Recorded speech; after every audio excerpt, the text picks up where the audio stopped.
The famous Greek myth of Sisyphus tells of a man who is condemned to push a boulder up a mountain.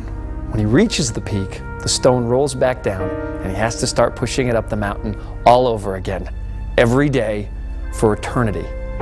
That's a little like the feeling of having left work at the end of an exhausting day and not being able to point to a single significant accomplishment. I got to know Jim Dixon, the general manager of a store in a large grocery chain, who felt very much like Sisyphus every day. Store 334 had the worst financial performance of 250 stores in the division. People didn't want to shop there, they didn't like to work there either. Every day Jim came to work, he would do what he called the head slap over the same old problems. Carts scattered in the parking lot, shelves not stocked, and a messy store. Not only had he hired people to do those things, he had hired people to hire people to do those things. Nothing in that store happened until Jim told somebody to do it. Now, the really sad part was that Jim had considered himself a good grocer and was considered a high potential manager when he was selected to be the GM a year earlier. Jim had been working 16 days straight, hadn't taken a vacation in over a year. He was pretty much carrying the store on his back. The vice president of human resources confided in me, Jim's either going to quit or we might have to let him go. Now, with all he had going on, you can imagine that he was delighted to be going to a workshop on top of everything else. It became obviously clear that Jim and his team didn't have a process for moving the store forward. So they started by getting really clear on the wildly important goal. All right, so we're going to grow year-over-year income 10% through exceptional store conditions. Is that right? Wait. One goal is better than the 9 that we're supposed to be working on, right? Got that right. We can do this? Definitely. Yeah, Next, they identified the vital few lead measures of store conditions. Now, measuring such a goal turned out, as it usually does, to be a little tricky. How do you measure something like store conditions in a grocery store with thousands of products? Well, they figured it out. Each department individually came up with the 5 most important things to measure for that department. From the butcher block, fresh cuts in a clean display every day. Fresh bread by 9 a.m. Get the grocery shelf stocked by 5 a.m. Huh? Early bird special. They decided to score themselves daily on a 1 to 10 scale. Then they created scoreboards to track the measures and progress towards the goal. It felt really good.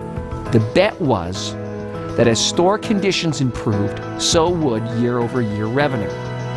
They posted the scoreboards, and that night, the employees tore them down. We knew then that this was going to be tough. After the first of the year, they tried again. They put the scoreboards back up. After 2 weeks, however, the 5 departments were averaging a 13 on a 50-point scale that they've created themselves. The whirlwind, the day-to-day pressure sucked the department heads right back to where they had been. Yolanda! Sisyphus was alive and well. Despite the scoreboards, nothing had really changed in the store. I'm just too busy to worry about that. I've got a large catering order, and that'll take all day.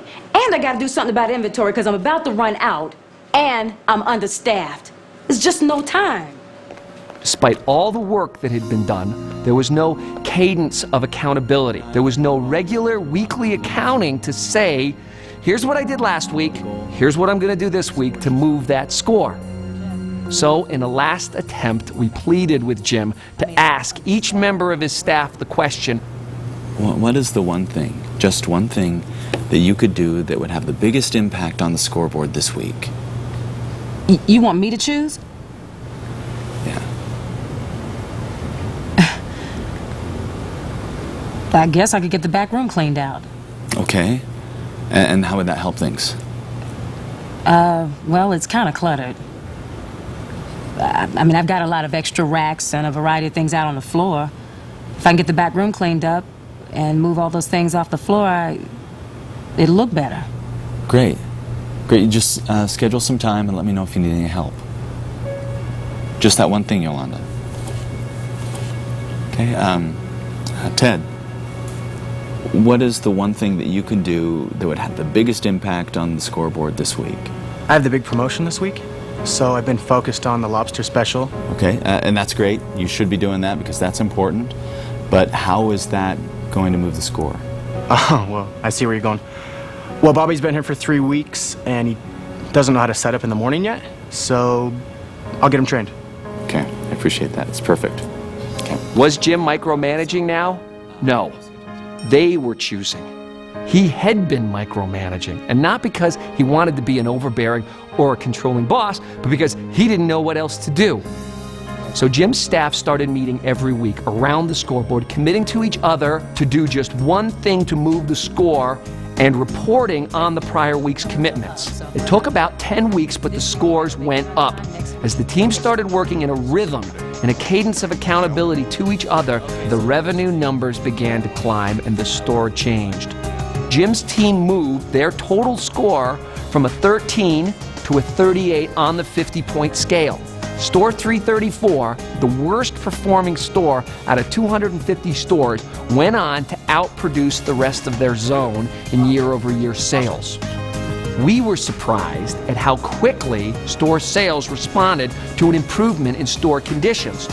We were even more surprised at the change in morale when Jim's team started feeling like they were winning. This process not only changed store performance, but Jim's career. I was invited to a debrief meeting with the president of the division. I watched Jim report the progress of the store. He told them, "Things are going so well, I didn't even have to go in this morning." The president asked Jim, "What has this change meant to you personally?" Jim replied, I kind of went into the whole thing feeling like I was going to carry the whole store on my back. And I was just going to ride it out until I got a transfer. And, well, now you can leave me there as long as you want. In the end, it turned out that they were right about Jim. He really was a high potential manager. Deep down, everyone wants to win. Everyone wants to contribute to a goal that really matters. It is so disheartening to push and push day in and day out and wonder if you're making a difference. The people at Store 334 learned that disciplined execution can make all the difference. The difference between just pushing that rock up the hill forever or taking it over the top. The freedom is in the discipline.